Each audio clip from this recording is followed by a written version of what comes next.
Book supernatural, इसका हिंदी में अनुवाद है अलौकिक। अध्याय 95, उनके आखिरी दिन 1965। थैंक्स गिविंग दिवस से शुरू करके विलियम ब्रनम ने श्रीपोर्ट लुजियाना में लाइफ टैबर्नेकल में 5 बार प्रचार किया। वह चर्च जहां जैक मूर पास्टर थे। गुरुवार 5 नवंबर 1965 की रात को उन्होंने बोला, मसीह की दुल्हन का अदृश्य रूप से एकीकरण या मिलाप। यह शादी उन्होंने प्रस्तावित किया कि ठीक इसी समय घटित हो रही है। यह तब होता है जब कभी एक व्यक्ति इस युग के लिए पुष्टिकृत वचन को सुनता है और ग्रहण करता है। यीशु जो दुल्हा है वह पुष्टिकृत वचन है। पौलुस ने इस भेद को इफिसियों 5:25 के 27 में समझाया। हे पतियों, अपनी अपनी पत्नियों से प्रेम रखो, जैसा मसीह ने भी कलीसिया से प्रेम करके अपने आप को उसके लिए दे दिया कि उसको वचन के द्वारा जल के स्नान से शुद्ध करके पवित्र बनाए और उसे एक ऐसी तेजस्वी कलीसिया बनाकर अपने पास खड़ी करे जिसमें न कलंक, न झुर्री, न कोई ऐसी वस्तु हो, वरन पवित्र और निर्दोष हो। बिल ने कहा, यदि आप खुदा के वचन के साथ खड़े हैं तो फिर आप पूरी तरह से धर्मीकृत अवस्था में खड़े हैं, जितना कि आप पहले कभी पहले स्थान पर नहीं थे। हालेलुया। अब बात करें एक शुक्रगुजारी की। हम किसी भी और चीज़ से ज़्यादा इसके लिए शुक्रगुजार हैं। आप हैं विशुद्ध, गुणवान, पाप रहित दुल्हन, जीवित खुदा के पुत्र की। प्रत्येक पुरुष और स्त्री जो खुदा की आत्मा से पैदा है, यीशु मसीह के लहू में धुला है और खुदा के प्रत्येक वचन पर विश्वास करता है, वे ऐसे खड़े जैसे कि आपने पहले स्थान ही पर कभी पाप नहीं किया हो। आप यीशु मसीह के लहू के द्वारा सिद्ध हैं। भूसी से अलग हट जाओ और यहाँ बाहर सूरज के नीचे आ जाओ, जहाँ पर आप गेहूं की बाकी फसल के साथ पक जाओ। मुझे फसल काटने वाली मशीन के आने की आवाज़ सुनाई दे रही है। आप एक शादी में जा रहे हैं आकाश में, और आप पहले से ही ठहराए हुए अनुग्रह के विवाह के सिरताज को पहने हुए हैं, जो आपको योग्यता के द्वारा प्राप्त नहीं हुआ है। खुदा ने स्वयं ही इसे किया है। वे आपको संसार की नींव रखे जाने से भी पहले से जानते थे, सो उन्होंने चुपके से विवाह का सिरताज आपको पहना दिया, आपके नाम को मेमने की जीवन की पुस्तक में रखने के द्वारा। क्या ही धन्यवाद का विषय है। हालेलुया। खुदा की तारीफ होवे। शुक्रवार की रात को बिल ने प्रचार किया, काम विश्वास का प्रकटीकरण होते हैं, जहां पर उन्होंने वचन के 2 लेखों को समझाया जो पहली झलक में एक दूसरे के विरोध में प्रतीत होते हैं। याकूब 2:21-23 कहता है कि अब्राहम अपने कामों के द्वारा धर्मी ठहराया था और केवल विश्वास से नहीं, जबकि रोमियो 4:1-8 में पौलुस ने कहा कि अब्राहम विश्वास के द्वारा धर्मी ठहरा था, कामों से नहीं। वचन के यह लेख आपस में एक दूसरे का विरोध नहीं करते हैं, वह तो केवल एक सिक्के के 2 भिन्न पहलू हैं। याकूब अब्राहम को एक मनुष्य के नज़रिए से देख रहा था और पौलुस अब्राहम को खुदा के नज़रिए से देख रहा था। लोग यीशु मसीह में विश्वास करने के द्वारा ही उद्धार पा सकते हैं, लेकिन मसीह में वास्तविक विश्वास स्वाभाविक रूप से ही भले कामों के माध्यम से स्वयं को व्यक्त करेगा। शनिवार की सुबह जैक मूर ने एक स्थानीय होटल में एक सुबह के नाश्ते की मेजबानी की, जिसके बाद बिल ने खुदा की सेवा बगैर उनकी मर्जी के करना के विषय पर प्रचार किया। उस रात को फिर से वापस लाइफ टैबर्नेकल में उन्होंने प्रचार किया। मैंने सुना था पर अब देखता हूँ। उन्होंने यह शीर्षक अय्यूब 42:5 से लिया था। जब खुदा ने अय्यूब से एक भवंडर में होकर बात की, उसके बाद अय्यूब ने कहा, मैंने कानों से तेरा समाचार सुना था, लेकिन अब मेरी आंखें तुझे देखती हैं। बिल ने समझाया कि अय्यूब का मतलब क्या था और फिर उन्होंने दिखाया कि यह वचन का लेख 20वीं सदी पर लागू होता है। स्वयं अपनी सेवकाई को उदाहरण स्वरूप लेते हुए उन्होंने किस कहानी का प्रयोग किया। वह उन सैकड़ों हजारों दर्शनों, भविष्यवाणियों, चमत्कारों और अलौकिक घटनाओं में किसी को उठा सकते थे जो उनके जीवन में इन 56 वर्षों के दौरान घटित हुए थे। उन्होंने चुना कि 1959 के अपने अनुभव को साझा करें, जब खुदा ने उन्हें मरकुस 11:23 का अर्थ समझाया और सिखाया था। यदि तुम इस पहाड़ से कहो कि टल जा और समुद्र में जा पड़, और तुम वास्तविक में यह विश्वास करो कि ऐसा हो जाएगा तो ऐसा ही होगा। उन्होंने बताया कि किस तरह से वह उस समय गिलहरियों के शिकार पर थे और उन्हें उसमें कोई भी सफलता नहीं मिली थी। खुदा ने उनसे वह बोलने को कहा था जो वह चाहें और वह पूरा हो जाएगा। उन्होंने कहा कि वह चाहते हैं कि जितनी गिलहरियों का शिकार करने की उनके पास वैधानिक छूट है उतनी उन्हें मिल जाए, और किसी चीज़ से नहीं बल्कि ठंडी हवा से ही वह गिलहरियां प्रकट हो गई और उन्होंने उन्हें मार लिया। रविवार 28 नवंबर 1965 की सुबह बिल ने प्रचार किया, खुदा का एकमात्र चुना हुआ आराधना का स्थान जो कि खुदा के मेमने यीशु के बहाए हुए लहू के तले है। फिर रविवार की रात को उन्होंने प्रचार किया एक संदेश जिसका शीर्षक उन्होंने दिया बर्फ से सफ़ेद फाख्ता के पंखों पर। उन्होंने इस शीर्षक को लिया एक बड़े लोकप्रिय देहाती पश्चिमी गीत से जिसे उन्होंने अपनी कार के रेडियो पर सुना था जब वह देश के एक छोर से दूसरे छोर अपनी कार में यात्रा कर रहे थे। उस गीत का सार मसीही था जिसने विशेष रूप से उनका ध्यान आकर्षित किया।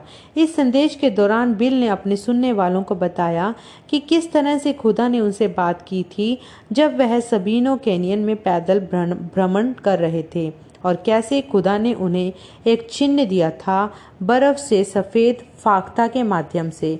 इस संदेश के अंत में उन्होंने इस गीत को गाया, एक फाख्ता के पंखों पर नू बहता रहा गहरे पानियों पर कई दिन, ढूंढता था वह भूमि को कितनी तरह, मुश्किलें थी कुछ पर ऊपर से नहीं, खुदा ने दिया उसे चिन्ह फाख्ता के पंखों पर। बर्फ से सफ़ेद फाख्ता के पंखों पर खुदा ने भेजा अपना शुद्ध मधुर प्रेम, ऊपर से एक चिन्ह फाख्ता के पंखे पर।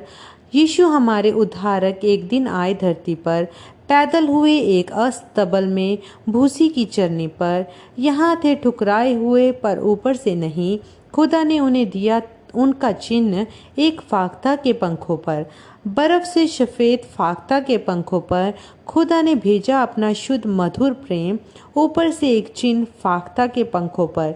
यहाँ तक तो बिल ने उस जाने माने गीत के बोल ही गाए थे जितनी अच्छी तरह वे उन्हें याद कर पाए थे।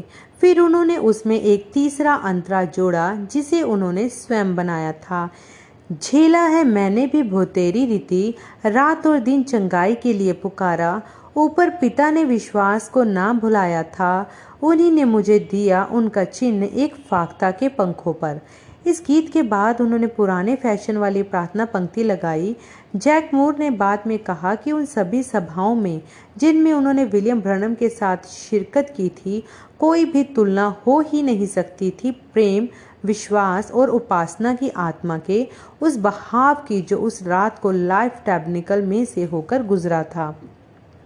दिसंबर के पहले सप्ताह के दौरान विलियम ब्रनम ने दक्षिणी कैलिफोर्निया में एक त्वरित प्रचार यात्रा की।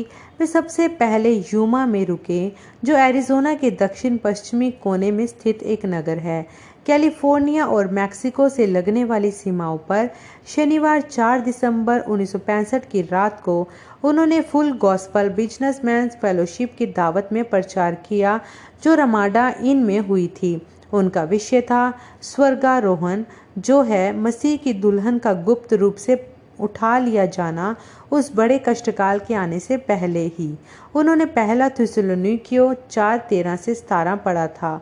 हे भाइयों, हम नहीं चाहते कि तुम उनके विषय में जो सोते हैं अज्ञात रहो, ऐसा न हो कि तुम औरों की नाई शोक करो जिन्हें आशा नहीं, क्योंकि यदि हम प्रतीति करते हैं कि यीशु मरा और जी भी उठा, तो वैसे ही खुदा उन्हें भी जो यीशु में सो गए हैं उसी के साथ ले आएंगे।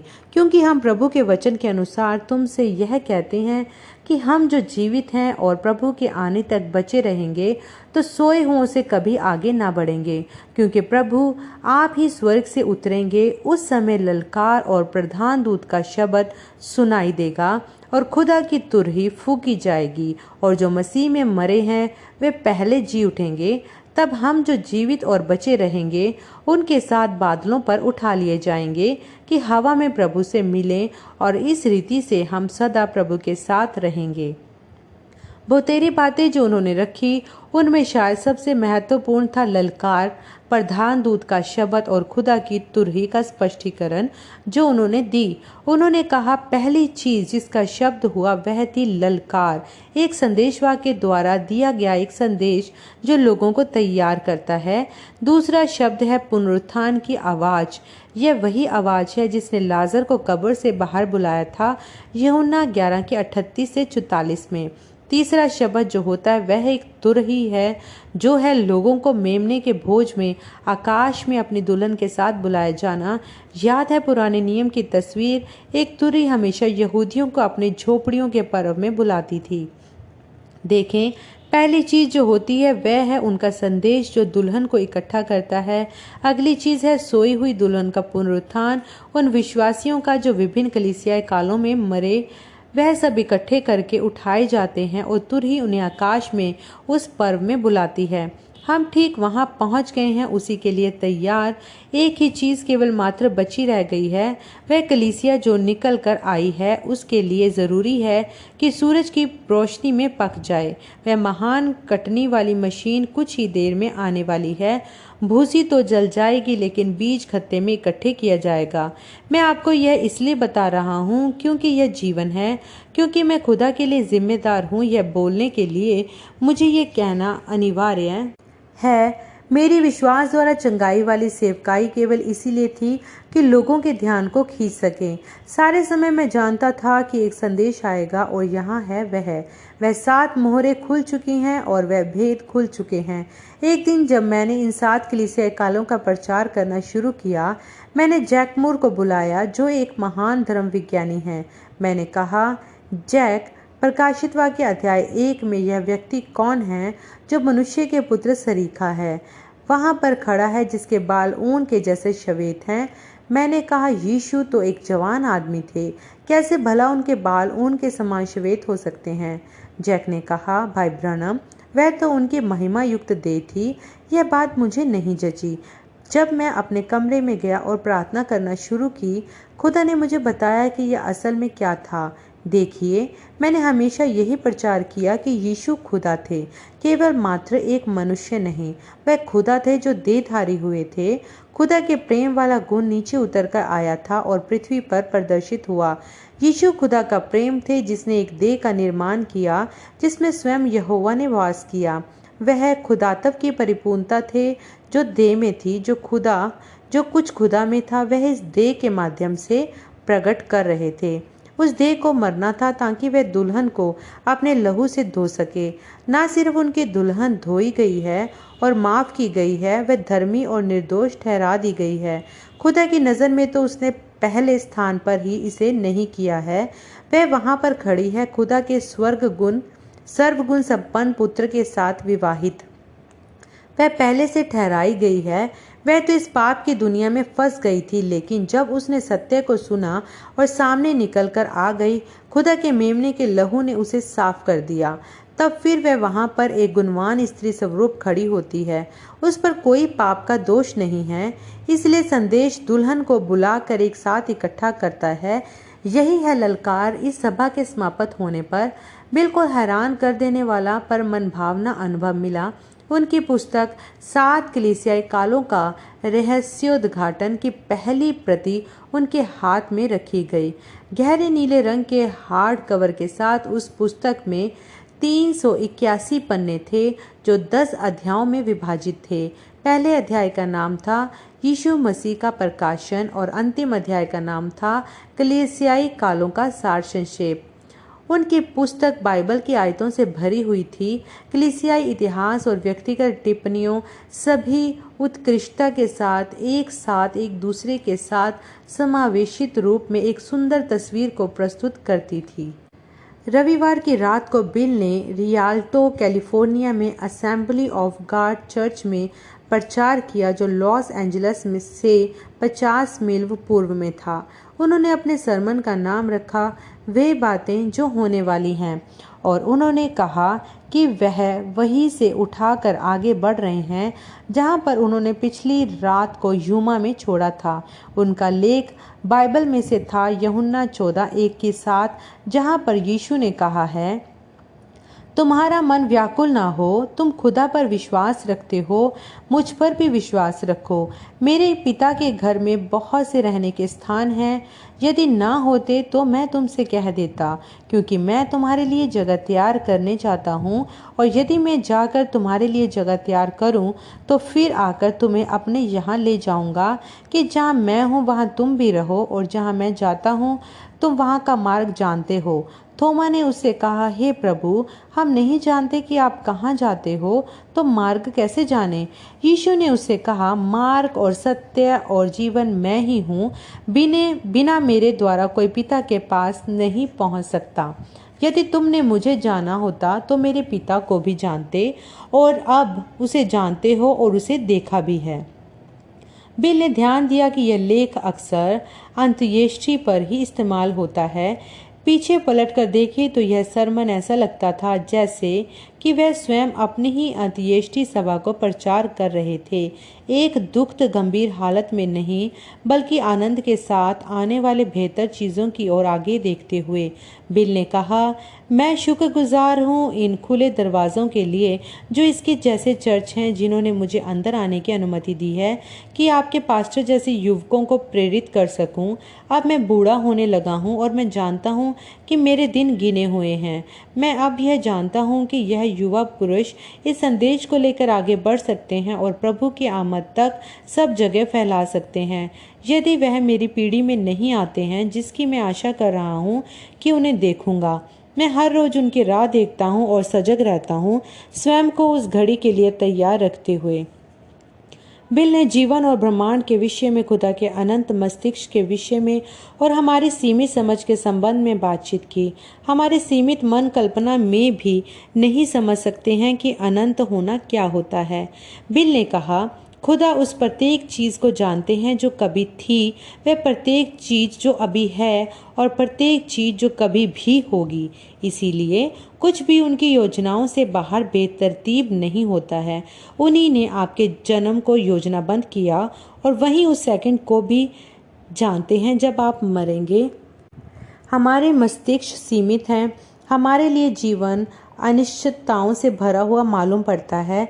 हम में से कोई अपनी मृत्यु की घड़ी को नहीं जानता। आप आज ही किसी दुर्घटना में मारे जा सकते हैं, या फिर आप आज रात को ही एक दिल के दौरे से मर सकते हैं, लेकिन मृत्यु अंत नहीं है। यीशु ने कहा, मैं तुम्हारे लिए एक जगह तैयार करने को चाहता हूँ, परंतु मृत्यु के पश्चात मसीही जन अपना जीवन एक दूसरी जगह पर जारी रखते हैं। वह एक आत्मिक संसार नहीं होगा, वह एक वास्तविक स्थान होगा, जैसे अदन की वाटिका, जहाँ पर हम खाएंगे और पिएंगे, काम करेंगे और खेलेंगे और अपने सृष्टिकर्ता की उपासना करेंगे। उस फिरदौस में हमारे पास वास्तविक देहें होंगी। बिल ने समझाया कि यह नई देहें वह स्थान या महल है जिनके लिए यीशु ने कहा कि वे हमारे लिए तैयार करेंगे। प्रत्येक महल अर्थात स्थान भिन्न होगा। खुदा को विविधता अच्छी लगती है। उन्होंने हमसे प्रत्येक को इस पृथ्वी पर विभिन्न बनाया है। ऐसा ही स्वर्ग में भी होगा, और सिर्फ हमारी भौतिक विशेषताएं ही नहीं, स्वर्ग में हमारे व्यक्तित्व भी उतने ही भिन्न और विविधता भरे होंगे जितना कि वे यहाँ पृथ्वी पर हैं। ध्यान दीजिए उन पुरुषों की विविधताओं के विषय में जिन्हें यीशु ने अपने चेले होने के लिए चुना था। पतरस भड़कीला व्यक्ति था और एक जोशीला प्रचारक था। अंद्रियास थोड़ा ज़्यादा चौकन्ना किस्म का व्यक्ति था और ज़्यादातर समय प्रार्थना करता रहता था। पौलुस ज़्यादा अध्ययनशील था। आप एक प्रेरित को दूसरे की तुलना में जांच नहीं सकते हैं। वह सभी भिन्न थे क्योंकि खुदा ने ही उनको वैसा बनाया था। जरा देखिए मसीहों के बीच व्यापक व्यक्तित्वों की विविधताओं को। कुछ जोशीले और कट्टर होते हैं, दूसरे शांत और सीधे होते हैं, और बहुत सारी किस्मों के व्यक्तित्व दो चरमों के बीच होते हैं, लेकिन वह सभी खुदा के राज्य के हिस्से हैं। यदि उनका नया जन्म हो गया है तो यही एकमात्र चीज़ है जो प्रत्येक मसीही के बीच एक समान होती है। वह पुरुष या स्त्री खुदा की आत्मा के एक हिस्से से भरा होता है। केवल मात्र एक ही किस्म का अनंत जीवन होता है और वह है खुदा का जीवन। जो आपके अंदर खुदा का जीवन होना चाहिए ताकि आप हमेशा जी सको। यदि खुदा का आत्मा आपके अंदर वास करता है तो यह आपको खुदा का एक गुण भाग बना देता है। बिल ने कहा, यदि हम खुदा के वह गुण भाग हैं तो हम धर्म मतों या डिनोमिनेशनवाद के द्वारा नहीं जी सकते। हमें वचन के द्वारा ही जीना चाहिए। मसीह की दुल्हन दूल्हे का हिस्सा है, जैसे कोई भी पत्नी अपने पति का ही हिस्सा होती है। इसलिए हमें एक वचन की दुल्हन होना चाहिए। यह वचन की दुल्हन क्या होती है? यह इस घड़ी का प्रकटीकरण है। दुल्हन कोई धर्म मत या डिनोमिनेशन नहीं है, बल्कि खुदा का एक जीवित गुण भाग है जो खुदा की गुण विशेषताओं को संसार के सामने प्रदर्शित कर रहा है। इस संदेश के अंत के पास उन्होंने अपने अनुभव के बारे में बताया जब वह समय के पर्दे के उस पार ले जा लिए गए थे, जहां पर खुदा ने उन्हें उस फिरदौस की झलक दिखाई थी जो मसीहों की प्रतीक्षा कर रहा है। अपने संदेश का शीर्षक वे बातें जो होने वाली हैं रखकर बिल प्रत्येक मसीही के भविष्य के लिए एक निश्चितता की ओर इंगित कर रहे थे। यीशु ने एक बहुत ही अद्भुत वायदा किया है। क्या हम उन पर इसे निभाने का भरोसा कर सकते हैं? उत्तर था एक गूंजता हुआ हाँ। कई एक चिन्ह और चमत्कारों, जिसमें मृत्यु के शिकंजे का तोड़ा जाना भी शामिल है, के द्वारा यीशु ने साबित किया कि वही सर्व सामर्थी खुदा है जो एक वास्तविक आदमी की तरह जी रहे हैं, और इसीलिए वह पूरी तरह सक्षम है वह करने के लिए जिसका उन्होंने वायदा किया है कि वह करेंगे। मैं तुम्हारे लिए एक जगह तैयार करने के लिए जाता हूँ, और यदि मैं जाकर तुम्हारे लिए एक जगह तैयार करूँगा तो मैं फिर आऊँगा और तुम्हें अपने लिए ग्रहण करूँगा, ताकि जहाँ मैं हूँ वहाँ तुम भी हो सको। मसीह में प्रत्येक विश्वासी में यही आशा एक भरोसे के साथ समान रूप से पाई जाती है। अगली रात को सैन बर्नार्डिनो में फुल गॉस्पेल बिजनेसमैन की दावत में बिल ने भविष्यवाणी के द्वारा स्पष्ट होती आधुनिक घटनाएं के विषय में प्रचार किया। उनका लेख था लूका 24:13-27 से। यीशु के मृतकों में से जी उठने के पश्चात वे 2 आदमियों के साथ इमानुस के लिए एक पैदल यात्रा पर थे। पहले पहल तो वह पुरुष उन्हें पहचान नहीं पाए थे, और इसलिए उन्होंने उसे वह सब बताया जो वह नासरत के यीशु और कुछ ही दिन पहले उसके क्रूस पर चढ़ाए जाने के विषय में जानते थे। यीशु ने उनसे कहा, हे निर्बुद्धियों और भविष्यद्वक्ताओं की सब बातों पर विश्वास करने में मंदमतियों, क्या अवश्य न था कि मसीह ये दुख उठाकर अपनी महिमा में प्रवेश करे? तब उसने मूसा से और सब भविष्यद्वक्ताओं से आरंभ करके सारे पवित्र शास्त्र में से अपने विषय में की बातों का अर्थ उन्हें समझा दिया। बिल ने वचन के कुछ एक हिस्सों को प्रस्तावित किया जिनका यीशु ने उस दोपहर को इमानुएल की राह पर हवाला दिया होगा। भजन संहिता 16:10 वह मृतकों में से जी उठा था। भजन संहिता 22:1 वह क्रूस पर चिल्लाया, हे खुदा तूने मुझे क्यों छोड़ दिया। भजन संहिता 22:7-8 उसके दुश्मनों के द्वारा उसका मजाक उड़ाया गया। भजन संहिता 22:16 यह पूरा हो गया कि वे मेरे हाथ और पैरों को छेदते हैं। भजन संहिता 22:18 यह भी पूरा हो गया था कि उन्होंने मेरे वस्त्रों पर चिट्ठी डालकर आपस में बांट लिया। भजन संहिता 35:11 उस पर झूठे गवाहों के द्वारा दोष लगाया गया। भजन संहिता 41:9 उसे उसके दोस्तों के द्वारा ही विश्वासघात मिला। यशायाह 7:14 एक कुंवारी गर्भवती होगी। यशायाह 9:6 हमारे लिए एक बालक उत्पन्न हुआ। यशायाह 50:6 चाबुक से पीटा गया। यशायाह 53:7 वह अपने दोष लगाने वालों के सामने चुप रहा। यशायाह 53:9 उसकी कब्र धनी भाइयों के बीच थी। यशायाह 53:12 वह अपराधियों के साथ मारा गया। जकरिया 11:12 वह 30 चांदी के सिक्कों में टुकड़ों में बेचा गया। जकरिया 13:7 उसके चेले उसे छोड़कर चले गए थे। मलाकी 3 यूहन्ना बपतिस्मा देने वाला उसका पेशरो था। आगे उन सभी तस्वीरों का भी सोचें जिनके हवाले यीशु को पूरे पुराने नियम में से दिए गए होंगे, जैसे उत्पत्ति 22 जिसमें अब्राहम अपने बेटे इसहाक को एक पर्वत के ऊपर लेकर गया था इस इरादे के साथ कि उसे बलिदान करके चढ़ा दे ताकि खुदा के द्वारा उसे दी गई आज्ञा को पूरा कर सके। बिल इस बात को रख रहे थे यीशु ने उस दिन की महत्वपूर्ण आत्मिक घटनाओं को समझाने के लिए वचनों का इस्तेमाल किया था। उसी तरह मसीही जन भी आज की महत्वपूर्ण आत्मिक घटनाओं को समझाने के लिए उन्हें आज के लिए दी गई वचन के भविष्यवाणियों से जोड़कर देख सकते हैं। बिल ने स्वयं अपनी सेवकाई की ओर इशारा किया, लेकिन उनके पास समय नहीं था इस दावत में कि वचन के उन सभी लेखों की सूची दे सकें जो लागू होते थे। बिल ने कहा, उन्हें ध्यान से देखो। यीशु ने उन्हें खुदा के वचन का हवाला दिया। उन्होंने सीधे सीधे आकर यह नहीं कहा, क्या तुम मुझे नहीं जानते? मैं वह मसीहा हूँ जो पुनरुत्थान हुआ है। उन्होंने ऐसा नहीं कहा था। उन्होंने सिर्फ उन्हें वचन के लेख दिए थे और उन्हीं को यह अपने लिए जांचना था। यूहन्ना बपतिस्मा देने वाले ने भी यही किया था। अब लोगों, सो मत जाइए, स्वयं को जांचिए। अगली शाम दिसंबर 7 को बिल ने कोवीना, कैलिफोर्निया में फुल गॉस्पल बिजनेसमैन की एक और दावत में नेतृत्व के विषय पर प्रचार किया। उन्होंने फिर से मरकुस 10:17-22 के धनी युवा प्रधान को अपना संदर्भ लेख बनाया, जो बिल्कुल पूरी तरह से इस युग के धनाढ्य स्वयं अपने में ही संतुष्ट लोदीसियाई कलीसियाई काल से मेल खाता है। उन्होंने इसी युवा प्रधान का विवरण दिया, एक सफल व्यवसायी के रूप में जो अपने प्राण के लिए चिंतित था। इस व्यवसायी ने देखा कि यीशु के विषय में कुछ अलग हटकर है और उसे यह आशा थी कि यीशु से बताएंगे कि उसे इस बात की पुष्टि कैसे हो सकती है कि यीशु के पास अनंत जीवन है। जब यीशु ने उससे अपनी दौलत को भूलकर उनके पीछे चलने को बोला, तो वह युवा व्यवसायी ऐसा नहीं कर सका, क्योंकि उसे कीमत बहुत अधिक जान पड़ी। वह संसार की निगाहों में कुछ होना चाहता था। बिल ने इस रवैये की तुलना एक और युवक से की, जिसका नाम था मूसा, जिसने अपनी धन संपत्ति और मिस्र में अपना ऊंचा स्थान छोड़ दिया था मसीह के पीछे चलने के लिए, क्योंकि उसे यह समझ में आ गया था कि मसीह सबसे बड़ा खजाना है। बिल ने इस बात को दिखाया कि वह सबसे महान कुछ जो आप कभी भी बन सकते हो, वह खुदा के बेटे या बेटी ही बनना है। जबकि पिरामिड मिट्टी बन जाएगा और मिस्र एक भूली बिसरी याद, मूसा फिर भी जीवित रहेगा, क्योंकि उसने संसार के तरीकों पर चलने की बजाय मसीह की अगुवाई को स्वीकारा था।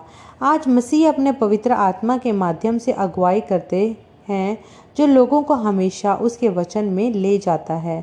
बिल ने कहा, आप खुदा के पास किसी धर्म मत या किसी डिनोमिनेशन के माध्यम से नहीं आ सकते हैं।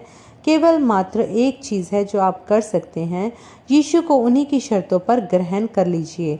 स्वयं के और अपने सारे संसारिक विचारों के लिए मरने को तैयार हो जाइए और उसके पीछे हो लीजिए।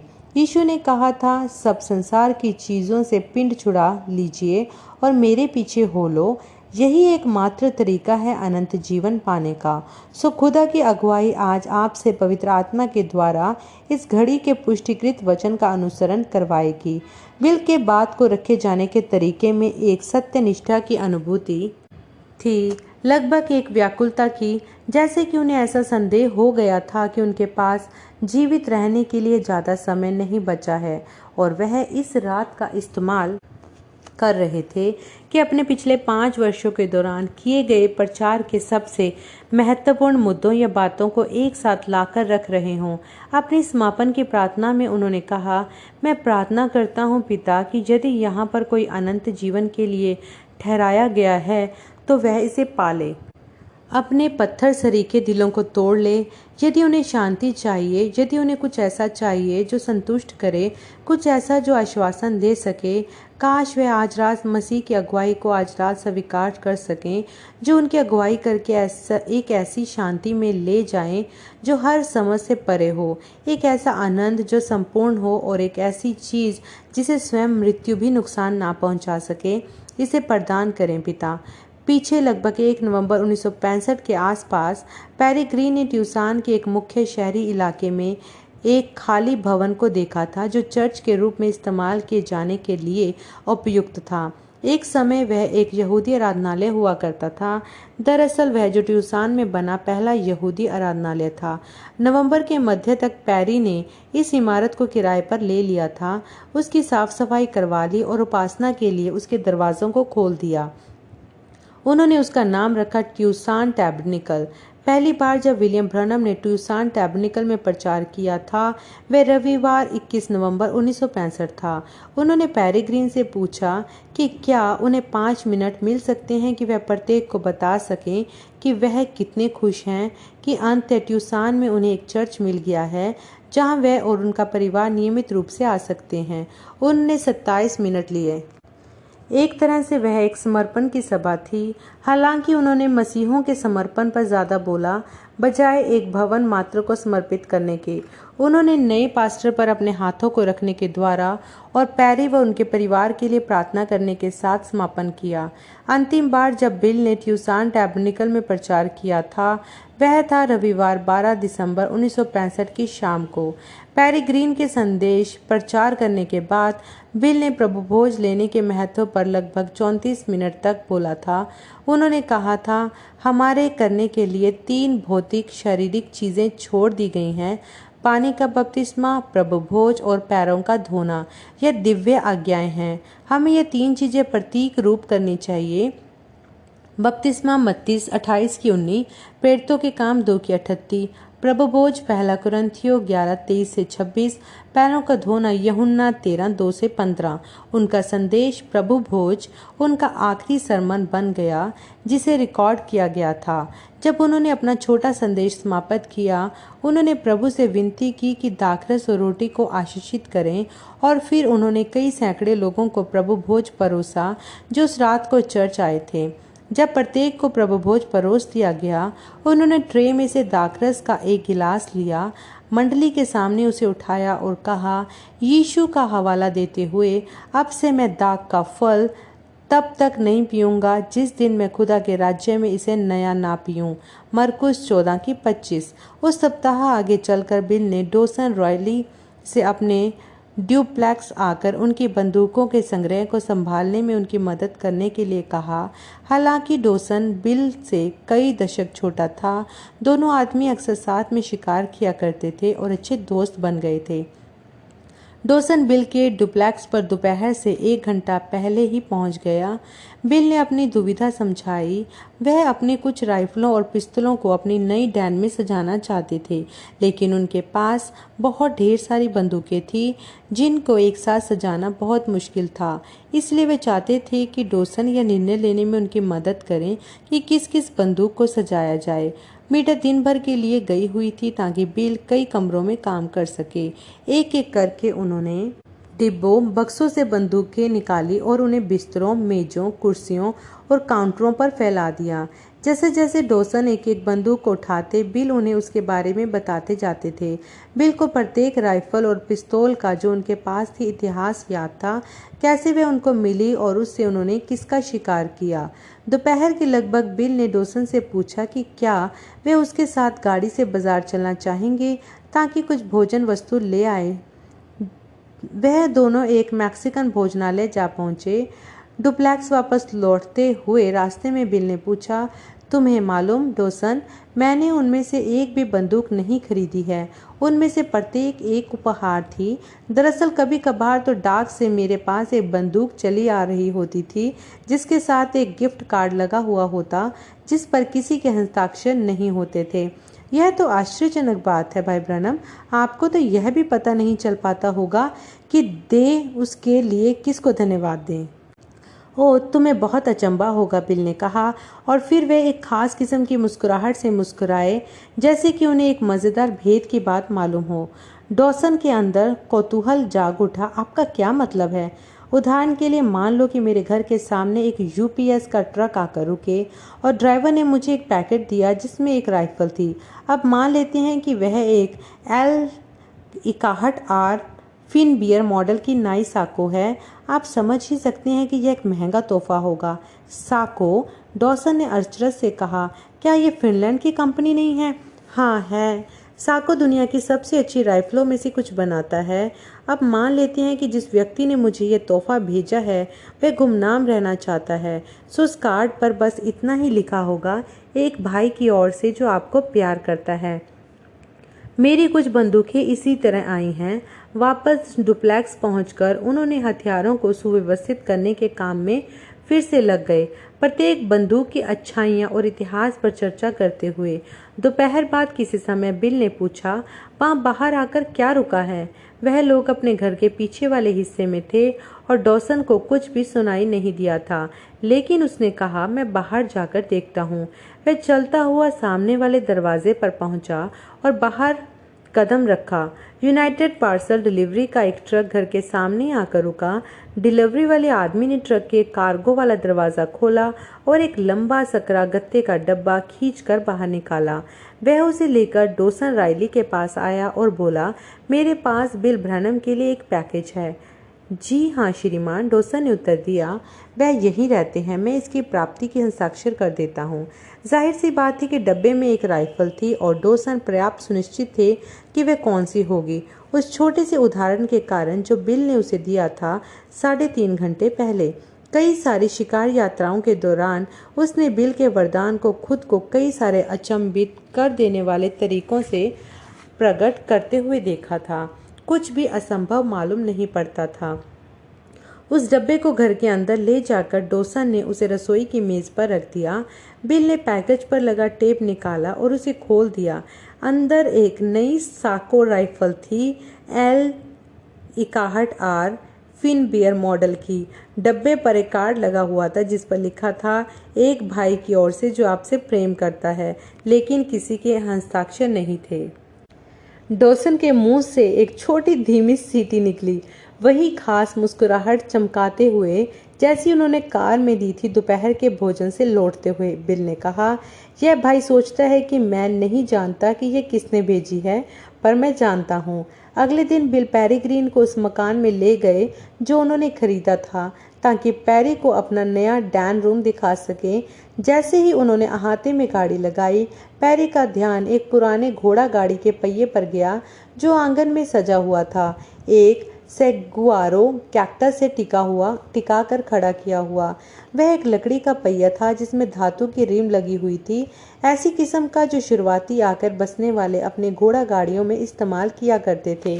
उसकी कुछ तीलियां गायब थी। जब पैरी ने उस टूटे हुए घोड़ा गाड़ी के पहिए के बारे में पूछा, बिल ने बताया कि कैसे 28 वर्ष पहले ठीक उनकी पत्नी और बेटी की मृत्यु उपरांत उन्होंने स्वप्न में देखा था कि शेरोन रोज से उनकी मुलाकात हुई थी, सुदूर पश्चिम में एक पुरानी घोड़ा गाड़ी के पास जिसका पहिया टूटा हुआ था। सही बात है, वह उस समय एक नन्ही बच्ची ही थी जब गुजर गई थी, लेकिन स्वप्न में वह एक खूबसूरत युवती थी। शेरोन ने उनका अभिवादन किया और फिर दोस्त स्वर्ग की ओर जाने वाले उस रास्ते की ओर इशारा किया जहां उसकी माँ होप उनकी प्रतीक्षा कर रही थी। बिल ने पैरी को बताया कि उन्होंने उस पुराने टूटे हुए घोड़ा गाड़ी के पहिए को अपने आंगन में इसलिए रखा हुआ है ताकि वह उन्हें अपने पहले परिवार की याद दिलाता रहे जो एक दुग्ध घटना के कारण टूट गया था। उनका नया घर उनके दूसरे परिवार को चिन्हित करता था, मीडा, रिबेका, सारा और जोसेफ के साथ। बिल और पैरी ने डैन के दरवाजे से अंदर प्रवेश किया जो कमरे के पूर्वी किनारे पर था। लकड़ी के दरवाजे से पल्लों पर हाथ से तराशी गई जंगली जानवरों की आकृतियों की सजावट थी। एक चौंकाने वाली आकृति एक बड़े अफ्रीकी सिंह की थी। कमरे में 3 दीवारों पर लकड़ी के पैनलिंग थी, छत पर लकड़ी के बीम थे और फर्श पर स्लेट चट्टान के टाइल लगे हुए थे, जिसके कारण डैन में एक देहाती मर्दाना सजावट दिखाई देती थी। उत्तरी दीवार पर बड़ी तस्वीर सरीखी खिड़की थी जिसमें से कुछ ही मीलों की दूरी पर स्थित कैटेलिना पर्वतों का एक सुंदर दृश्य प्रदान करता था। एक पत्थर की प्रभावशाली फायर प्लेस कमरे के दक्षिण पश्चिमी कोने पर एक कोण पर स्थापित था। पश्चिमी दीवार पर रेगिस्तानी दर्रे का एक भित्ति चित्र चित्रित था। उसमें लाल सी सीधी खड़ी पर्वतीय चट्टान थी जिसके नीचे बड़ी लाल चट्टानों के किनारों से और ऊपर से एक जलधारा बहती दिखाई गई थी। एक नर और मादा हिरन एक टीले नुमा हिस्से पर खड़े थे, उस जलधारा को देख रहे थे जो कमरे के उत्तर पश्चिमी कोने की ओर बहती हुई जाती थी। वहां पर जाकर चित्रित जलधारा एक स्वचालित पानी की वास्तविक धारा के साथ मिलती थी जो बहती हुई कुछ चट्टानों से होती हुई नीचे तक एक उथले ताल में जाती थी। कमरा राइफलों, पिस्तौलों, शिकार की ट्रॉफियों और बाकी उनकी यात्राओं की यादगिरियों से भरा हुआ था। दीवारों पर उन जानवरों के भूसा भरे सिर सजे हुए थे जिनका उन्होंने विभिन्न शिकार यात्राओं पर शिकार किया था। मिर्ग, हिरन, एंटीलोप, एल्क, बारहसिंगे, अमेरिकी हिरन, पहाड़ी बकरी, एक मेढ़ा और 3 हैवेलिना सूअर। विलियम ब्रनम अफ्रीका की सफारी से लाए किसी जानवर को वहां सजा नहीं पाए थे। वह बायरा, मोजाम्बिक के हवाई अड्डे पर अपने शिकार की 33 ट्रॉफियां छोड़ आए थे। अपनी विमान सेवा कंपनी को यह निर्देश देकर आए थे कि उन सभी को विमान द्वारा संयुक्त राज्य पहुंचा दे। दुर्भाग्यवश वह ट्रॉफियां कभी संयुक्त राज्य पहुंची ही नहीं, अर्थात वह मोजाम्बिक में ही चोरी हो गई थी। चूंकि एयरलाइंस से यह गलती हुई थी, सो उन्होंने बिल को अफ्रीका में एक और सफारी के लिए मुफ्त विमान यात्रा का प्रस्ताव दिया था। जाहिर सी बात है, उन्हें उसके प्रस्ताव को प्रयोग में लाने का मौका ही नहीं मिल सका। कैरिबू का सिर तो उस जानवर का था जिसे उन्होंने सितंबर 1961 में ब्रिटिश कोलंबिया में शिकार किया था। वह वही कैरिबू था जिसे शिकार करने से 4 माह पहले खुदा ने उन्हें एक दर्शन के माध्यम से बता दिया था कि उसके सींग 42 इंच लंबे होंगे। फायरप्लेस के सामने फर्श पर एक कालीन बिछी थी जो सिल्वर टिप ग्रिजली भालू से बनी हुई थी जिसका शिकार उन्होंने उसी शिकार यात्रा में किया था। उस भालू की खाल से बने कालीन के ही पास अफ्रीकी तेंदुए की खाल से बनी कालीन बिछी हुई थी जो कि सिडनी जैक्सन के द्वारा एक उपहार थी। दीवार पर संसार की सबसे बड़ी ट्राउट मछली भी टंगी हुई थी। वह मछली जो उन्होंने 1957 के अक्टूबर में आइडाहो की सामन नदी से पकड़ी थी। एक पॉलिश की हुई रेडवुड की मेज पर खड़ा था एक गोल्डन उकाप, पंख पसारे फैलाए हुए उड़ान भरने की मुद्रा में। कोने में खिड़की के पास एक बॉम्ब कैट एक गिलहरी पर घुर्रा रही थी, जबकि बर्फ सी शवेत एक फाख्ता ऊपर से देख रही थी। जब चर्म प्रसाधक ने उस पहाड़ी शेर पर अपना काम पूरा कर लिया जिसे उन्होंने जनवरी में मारा था, बिल उसे उस तालाब के किनारे स्थापित करना चाहते थे जो कोने में था, ताकि ऐसा लगे कि वह कूगर वहां पर पानी पीने के लिए पहुंचा ही है बस। सही बात है कि डैन में मेज थी जिसके सारे संदर्भ पुस्तकों और कई सारी बाइबलों की पंक्ति लगी हुई थी। वह डेस्क और पुस्तक एक आदमी के लिए थी जो अध्ययन करता हो। वह भालू की खाल कालीन प्रार्थना करने वाले आदमी के लिए थी। दीवार पर लगी आकृतियों और चित्रों की खिड़की एक आदमी के लिए थी जो दर्शी हो। बंदूकें और शिकार की ट्रॉफी एक ऐसे आदमी के लिए थी जो जंगल प्रेमी हो। शुक्रवार 17 दिसंबर 1965 को मीडा ने अपने परिवार के कपड़ों से एक अटैची भर ली और बिल ने उस अटैची को अपने 1964 मॉडल की फोर्ड स्टेशन वैगन के पीछे वाले हिस्से में रख दिया। सारा व जोसेफ को हाल ही में अपने स्कूल से क्रिसमस की छुट्टियां मिली थी, सो बिल ने अपने परिवार को छुट्टियों के लिए वापस जेफरसन ले जाने के लिए योजना बनाई थी। रविवार की सुबह क्रिसमस के अगले दिन वे ब्रैनम टैबरनिकल में एक क्रिसमस का संदेश देना चाहते थे, एक संदेश जिसका शीर्षक उन्होंने सोचा था कि रखेंगे, हमारे लिए एक बालक उत्पन्न हुआ। साथ ही साथ उस सप्ताह के अंत में उन्होंने एक विशेष सभा जेफरसनविल के park view junior high school के ऑडिटोरियम में रखने का प्रबंध किया था। वहां उन्होंने सोचा था कि एक विषय पर शिक्षा देंगे जिसका शीर्षक उन्होंने सोचा था कि सर्प की राह रखेंगे। उन्होंने अनुमान लगाया था कि उन्हें लगभग 4 घंटे लग जाएंगे ताकि पूरी बाइबल में सर्प की राह की रूपरेखा दिखाएं। अदन की वाटिका में पाए जाने वाले पशु से शुरू करके और फिर कैन की आनुवांशिक रेखा में चलते हुए प्रकाशित वाक्य की पुस्तक में पाए जाने वाले पशु तक। रिबेका अपने परिवार के साथ इस यात्रा पर नहीं जा रही थी। वे 19 वर्ष की हो गई थी और उसकी मंगनी जॉर्ज स्मिथ नामक एक फौजी सिपाही के साथ हो गई थी। जॉर्ज को सेना से 2 सप्ताह की छुट्टी मिली थी और वह क्रिसमस के लिए ट्यूसान आ रहा था। रिबेका जाहिर सी बात है जितना समय हो सके उतना अपने मंगेतर के साथ बिताना चाहती थी। बिल ने अपनी सबसे बड़ी बेटी से बोला था कि परिवार के कपड़े और घर बार के छोटे मोटे सामानों को पार्क एवेन्यू के किराए वाले डुप्लेक्स से तराई में बने अपने नए मकान में पहुंचा दें। नया फर्नीचर जिसका उन्होंने ऑर्डर दिया था उसे क्रिसमस से पहले आ जाना था। यदि उनके कपड़े और किचन के बर्तन उस समय के दौरान जबकि वह लोग शहर के बाहर थे वहां पहुंच जावे तब फिर जब परिवार लौट कर वापस आता वह सीधे अपने नए मकान में ही चले जा सकते थे। शनिवार दिसंबर 18, 1965 को पो फटने से पहले बिल ने अपने बच्चों को सोते से जगाया और उन्हें अपने गहरे भूरे रंग की स्टेशन वैगन की पिछली सीट में पहुंचा दिया। मीठा आगे वाली यात्री सीट में बैठ गई और बिल स्टीयरिंग व्हील के पीछे बैठ गए। हवा में हाल ही में हुई उस बारिश के द्वारा एक ताजगी थी जो उस रात के समय ट्यूसान में बरसी थी। शहर छोड़ने से पहले वह अपने बेटे के घर पहुंचे, जहां पर बिली पॉल की लाल श्रेवोले पैक हो चुकी तैयार खड़ी थी। बिली पॉल व लॉयस अपने 4 साल के बेटे पॉल को इस यात्रा में ले जा रहे थे, लेकिन वह लोग अपने 13 माह के बेटे डेविड को एक बच्चों का ध्यान रखने वाली के साथ छोड़कर जा रहे थे। बिली पॉल ने अपनी कार आगे चलाई और इकट्ठे दोनों कारें इंटरस्टेट हवाई 10 पर पूर्व की ओर बढ़ गई। 6 बजे तक ट्यूसान की बत्तियां उनके पीछे छूट चुकी थी। जेफरसनविल इंडियाना ट्यूसान एरिजोना से 1750 मील की दूरी पर था। अंतिम 2 वर्षों के दौरान बिल अपने इन 2 घरों के बीच कई बार यात्रा कर चुके थे, सो उन्हें रास्ता अच्छी तरह से ज्ञात था।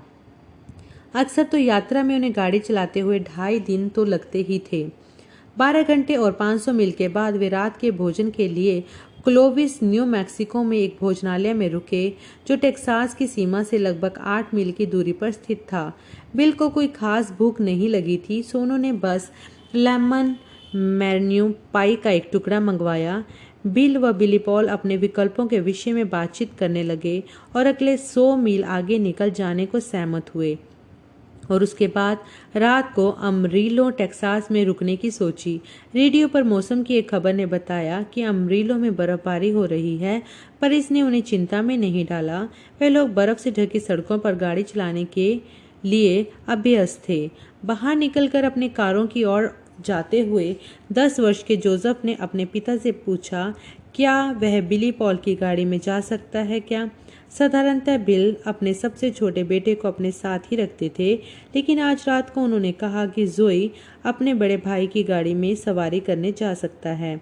फिर से बिली पॉल अपनी कार लेकर आगे निकल चले। बिल उनके पीछे पीछे करीब ही चल रहे थे।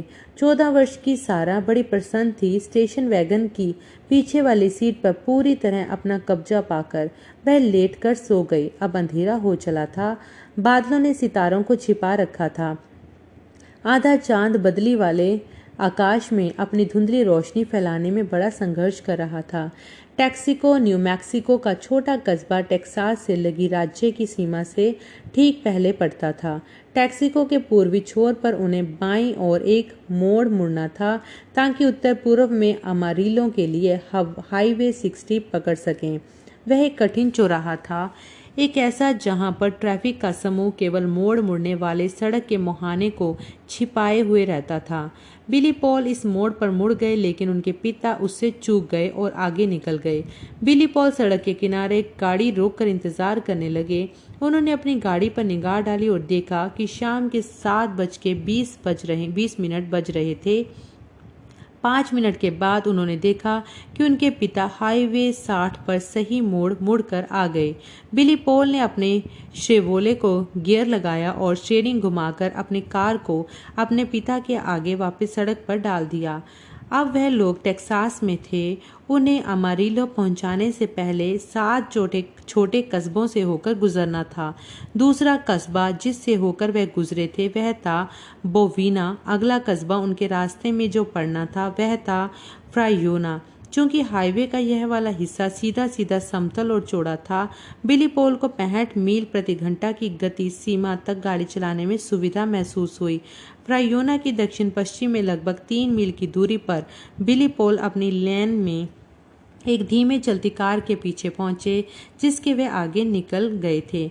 जैसे ही वे दाहिनी लेन में वापस आए, उन्हें एक अकेली हेडलाइट सामने से आने वाली लेन में आती दिखाई पड़ी। पहले तो उन्हें लगा कि कोई मोटरसाइकिल आ रही है।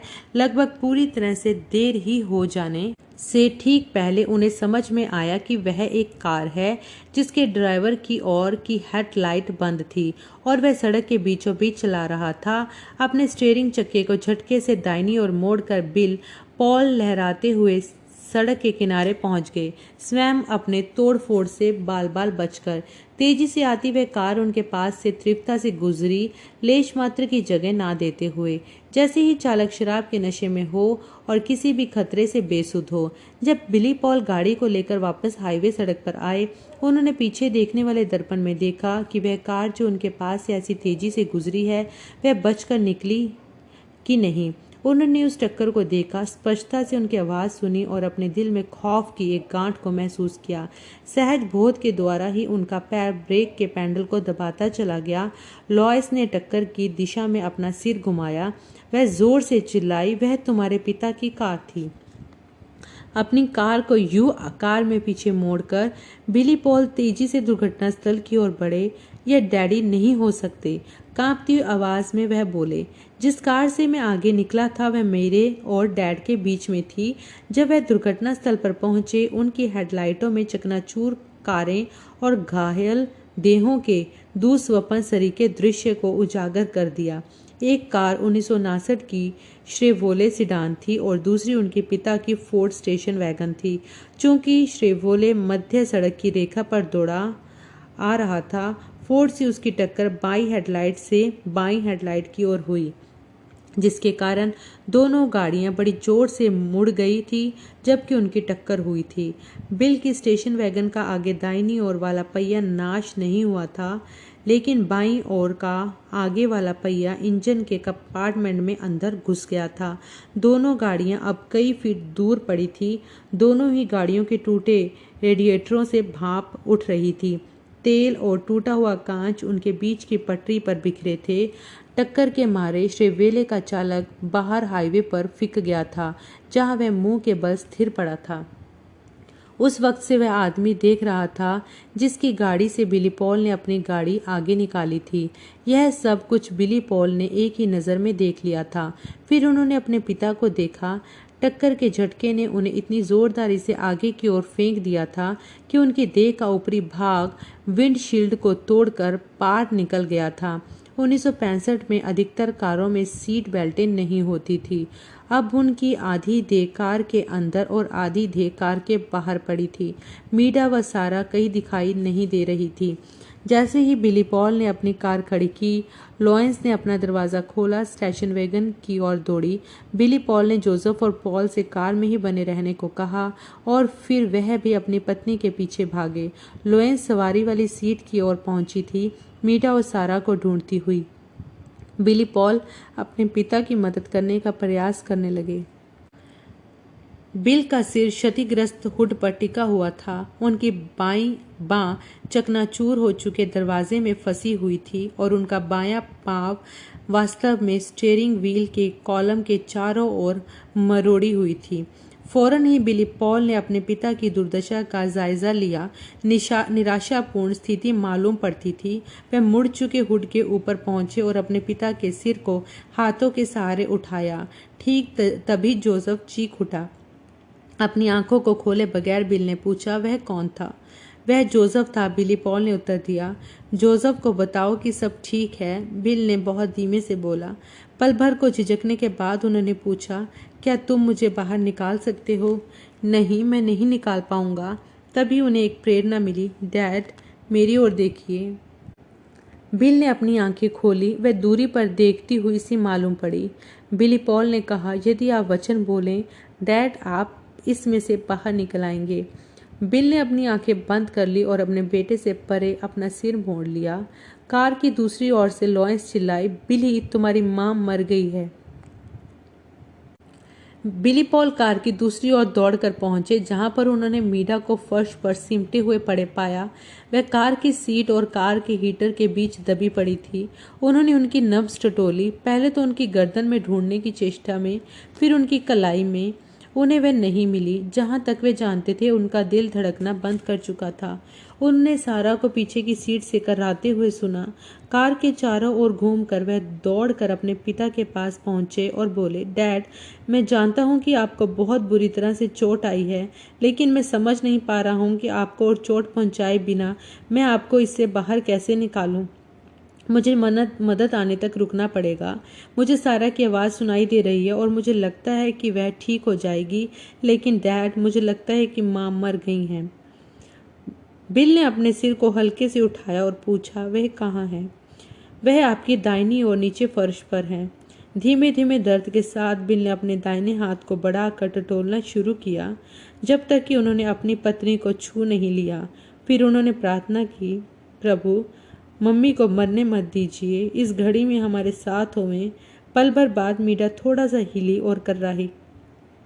बिली पॉल ने पूछा, क्या मैं माँ को कार में से निकालने की कोशिश करूं? नहीं, बिल ने फुसफुसा कर बोला, उसे ऐसे ही छोड़ दो जब तक मदद ना आ जाए, और सारा को भी छोड़ दो।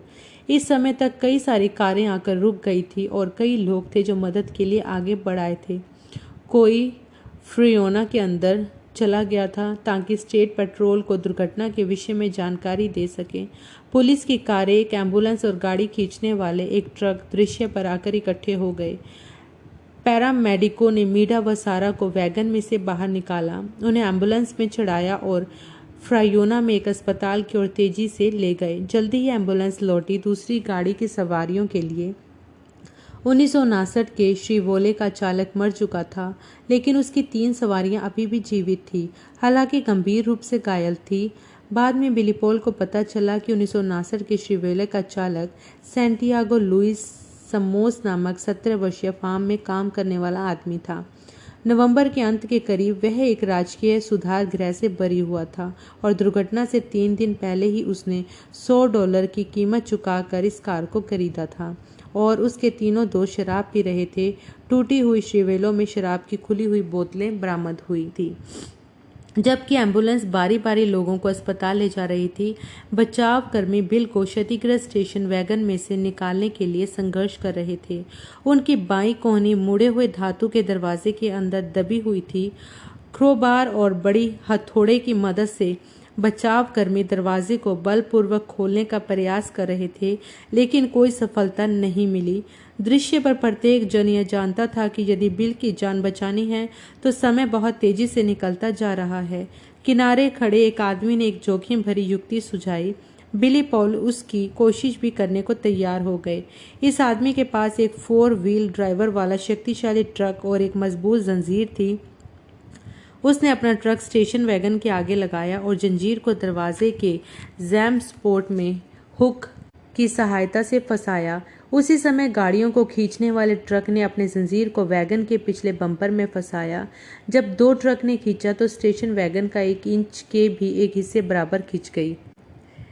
इतना पर्याप्त था फंसे हुए दरवाजे को मुक्त करने के लिए।